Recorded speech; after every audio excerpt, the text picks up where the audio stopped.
great, like, rope ladder, and Does it's it totally have cool. leather seats? What? Leather seats? Well, no, but it's got this nice... Got any threes? Go fish. 10-speaker stereo system? No. A DVD player? No. I think we're good in here. The Toyota Sienna. Okay. Now with available cash back and the Touring Edition discount, get $2,500 in total savings on the 07 Sienna. Toyota, moving forward.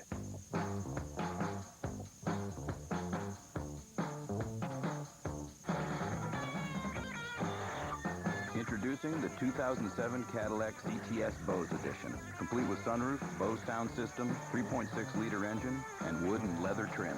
It's everything you need now to play at full volume. Visit your South Florida Cadillac dealer for this attractive offer. Residency restrictions apply. Presenting the redesigned Lincoln Navigator. The original full-size luxury SUV is the next big thing. And now, it's going to even greater lengths. The new Navigator L, with nearly 25 cubic feet more cargo space. Lease a Lincoln Navigator 4x2 for only $499 a month, or a Lincoln Navigator 4x4 for $549 a month. From the newest family of luxury vehicles, Lincoln. Two young men who were killed in a shooting at a graduation party are being remembered tonight. Sam Brown and Michael Bradshaw died when some uninvited guests showed up to rob the place. And tonight, those young men are being remembered for what they gave back to their community, to their family, and to their friends. Local 10's Terrell Forney has learned more about these victims. He joins us live tonight in Miami. Dwight, we're learning that both men had plans for college. We're also told by relatives that they were not affiliated with any gangs.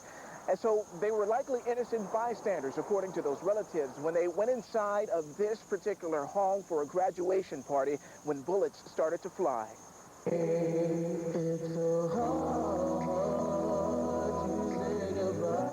Mourners could not hold back the tears tonight as they paid tribute to 16-year-old Samuel Brown and 20-year-old Michael Bradshaw Jr. Both men were gunned down last Saturday night during a graduation party at the Polish-American Club in Miami. I'd like them to be remembered as good soldiers. Tonight, about 100 close friends and relatives of the boys gathered for this touching tribute inside of the Miami Rescue Mission Activity Center, the same center where Bradshaw was a member and where Brown often volunteered his time helping other children in the neighborhood. The kids really miss him. Yeah, they all cried when they heard. In his 16 years, he did great work in 16 years. And that's what's keeping me going, and I ought to be strong for my other kids. The 16-year-old Brown was also a member of this youth step group that performed in his honor. By the end of the night, the memorial service ended with a prayer of hope that called for an end to the climbing number of young lives that are being cut short by bullets. We cannot continue to bury our children. So the four men believed to be behind the shootings inside of the Polish-American Club are still on the loose. Police tell us tonight that they are following up on several leads. Meanwhile, the families of both of these young men, well, they plan to bury them this weekend. Dwight and Lori. Our thoughts go out to them. Terrell, thank you. Well, tonight the skies have mostly cleared up tonight after this afternoon's big storms. Downpours made it hard for drivers to see in some areas, especially in southwest Miami-Dade near the Florida Turnpike and 152nd Street. Some of these storms were dangerous. A landscaper was struck and killed by a bolt of lightning today in Pinecrest.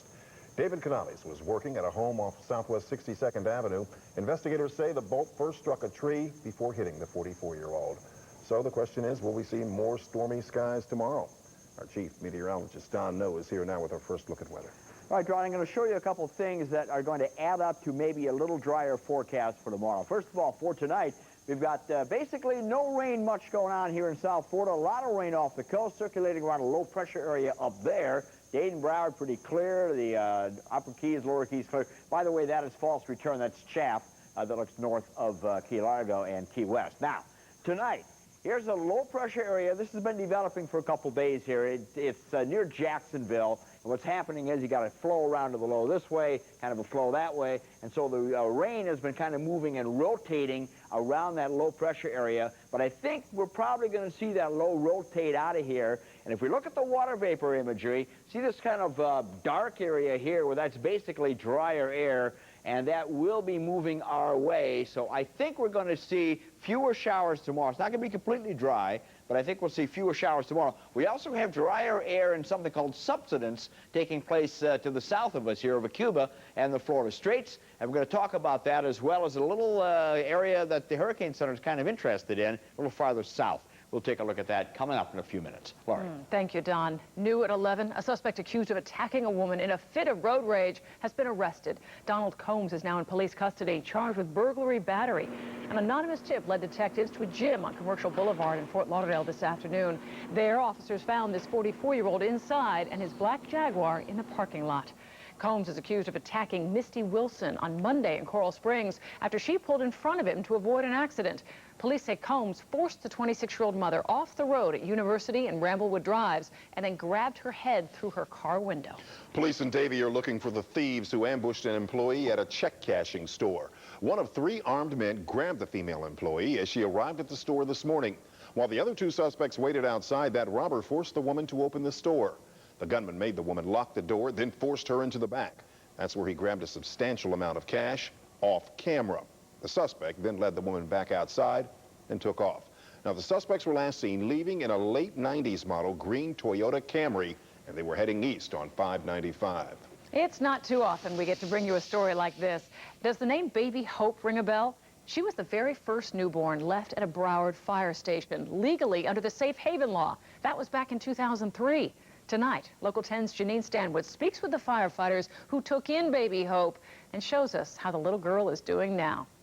And I was standing right here, and there was a knock on the door. I was standing right behind Jim, and the mother just came to the door. She was crying. She was distraught. And at first, we didn't really say words to each other. I was kind of confused. Chris Floria and Jim Burge remember Father's Day 4 years ago like it was yesterday. My heart sunk when I realized what she was doing. She just said, just take my baby, and she cried and walked away. That abandoned baby is now a bubbly, blonde 4-year-old who the firefighters would never see again. Under Florida's safe haven law, her birth mom legally can walk away. As long as the baby is 3 days or younger, no questions asked. This fire station in Deerfield Beach was the first place in Broward County to ever receive a newborn, which is why the guys here didn't exactly know what to do. We were all trying to come up with names, like, oh, let's come up with a name for... Like, how about Hope? And that was kind of catchy. Everybody looked at each other, and that seemed to be the name. Now, 4 years later in Owensboro, Kentucky, Gloria Hope just celebrated a birthday. She's learning how to ride a bike, and she loves to sing. I stand along the word of God, the Lori and Michael Lewis remember the night in 2003 when their adoption agency called with good news. They said, but this one's different. She's not a foster child. She's available for adoption, and we want you to have her. It's been a blessing for Lori and I to be able to have Gloria. We couldn't have children. Maybe when they named her, Chris and Jim somehow knew she'd bring hope to another family. It almost seems like it was meant to be, you know, like the mother definitely did the right thing. Raising her has just been a joy every day. Janine Stanwood, Local 10 News. Wouldn't it be great if that young mom here saw that tonight? You can see how well she's doing. And Gloria is a lucky little girl. She is. The Lewis family seems to be very happy. She in is. Kentucky now. And that's a good thing to do. Her mother loved her enough to make sure she'd be safe. And it shows that safe haven works.